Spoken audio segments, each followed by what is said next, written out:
This segment is going to be what does the Snow Queen do? Each Snow Queen, or some of them don't even call themselves Snow Queens, because it is the 21st century, and there's no reason why it has to be a woman at all. It could be a guy just as easily. Technically, the role is Winter Steward of the North, in my case, Winter Stewardess of the North American continent. I call myself a Snow Queen, but there's also two others that are going to be training, and one of them calls himself the Snow King. I will go briefly and tell you about those two in a second. For now, let me just start by saying is that this is a very special role. This is a privilege and not a right. If you blow it, Mother Asna will find another to replace you. It's that simple. Now, the two others for the Northern Hemisphere is Frigga, Samuelson of Norway, Eastern Europe region, and Alexander Voskalov of the Russian Federation and Eastern Europe area.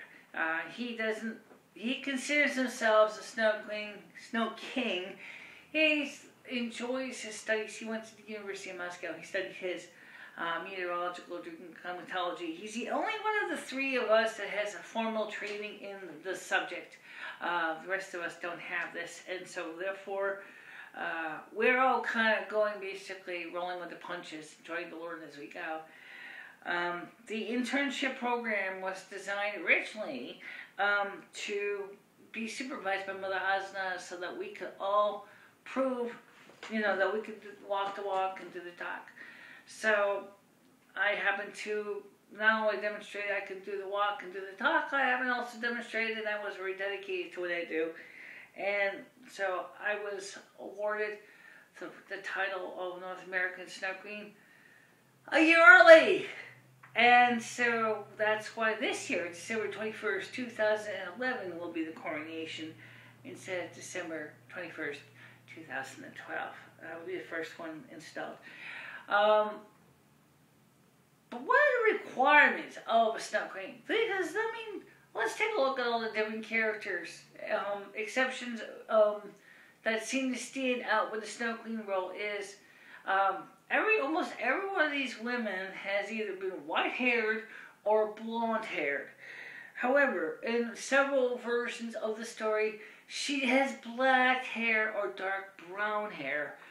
She does not necessarily need to have a white hair or blonde hair. Now, my hair must be bleached, but my hair is actually kind of a light brown.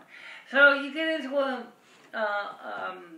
situation right there where that's one thing we need to clarify. It's not, your hair does not have to be white. Second of all is you do not need to wear white. I happen to be wearing blue, but that doesn't mean you have to wear blue. You can wear black too if you want to. I try to pick colors that match my skin and hair better because my skin is kind of a light, bleached, pale skin. Naturally, that's what it is because I'm no see-through albino. So therefore, that will be why I am like this. I have traits albinism. Now, as a Snow Queen, we also are not required to live in snow pillows dripping with icicles hanging everywhere. First of all, I live in a city. I live in a small town. I live in Winston, Connecticut. I had planned one day to sit down and put a video out describing my hometown, but the problem is I want to use some music for it, and again, with the YouTube policies and copyrights, left me kind of hamstrung because I didn't know how I could get a video up with music. So I decided not to bother, but I really would like to have gone through and shown you a video of this town. But the problem is because I am legally blind because of my albinism, I can't really drive around in the car and do lots of snapshots of Winston. But just say it's a small little town, not too much bigger than the town you see in the 2002 version by David Rue of the Snow Queen, except of course it's a little more modern. You got your modern places, you got your modern bars and pizza parlors, and Winston is loaded with pizza parlors. Don't ask me why, it just is. This is an Italian community. Through historical sake, it's a small mill town, but it's also got its good share of Italians, and they enjoy their pizza. And Greek too. So, and Irish, and some French.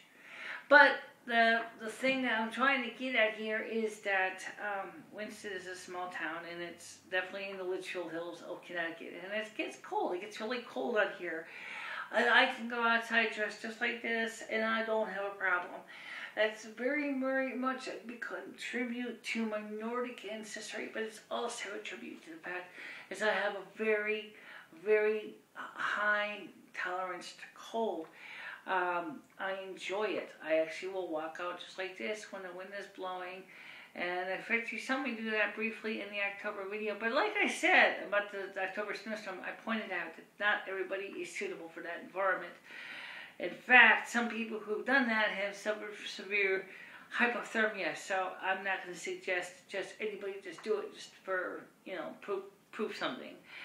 If you got the skill, you got it. If you don't, you don't. Okay? I don't recommend you just do it.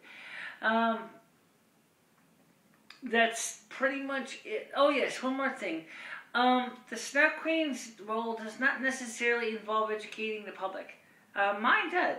When I came up with my plan, I also agreed that I was going to do educational awareness of winter weather as well. That was something that Mother Gaza and I had felt would be a good idea, especially as people are forgetting about the cold. We've had many mild winters over the years, and a lot of people had kind of forgotten just how important it is to exercise due caution and diligence when you're outside in temperatures that are below, even 20 degrees Celsius. So, there was definitely a need to educate the public as well as educate safe driving and safe walking in snow and ice. So I do that as well. I do educational videos. What I love about winter is the fact is that winter gives us a chance to see the world like Earth with a fresh coat of paint, if you will. It's just like that, Before the plow trucks are throwing sand and junk on the road and cars turn it into slushy brown muck. It's very beautiful. It's almost like the earth is getting a fresh coat of paint. And I love the sound of my footsteps in the snow and that breeze and the sheer silence of the air. When it seems like the earth all of a sudden got muted.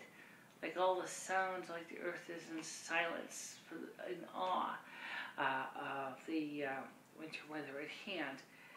Now, that's something to think about, is what makes the Snow Queen the Snow Queen? There you go.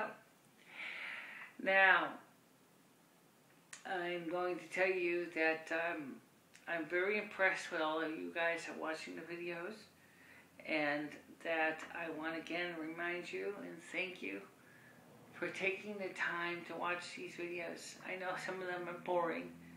I may not necessarily put them all up in order, but I will try to get as much information out to you as I can, and try to continue on with my legacy that I left my uncle. Because obviously that's still a major part of my life to this day.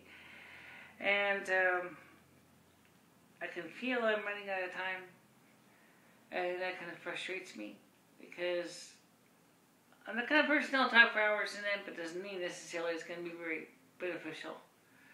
Maybe I should write a script. I don't know. A lot of times I don't, but sometimes maybe I should. Maybe then I might be able to get more to the point.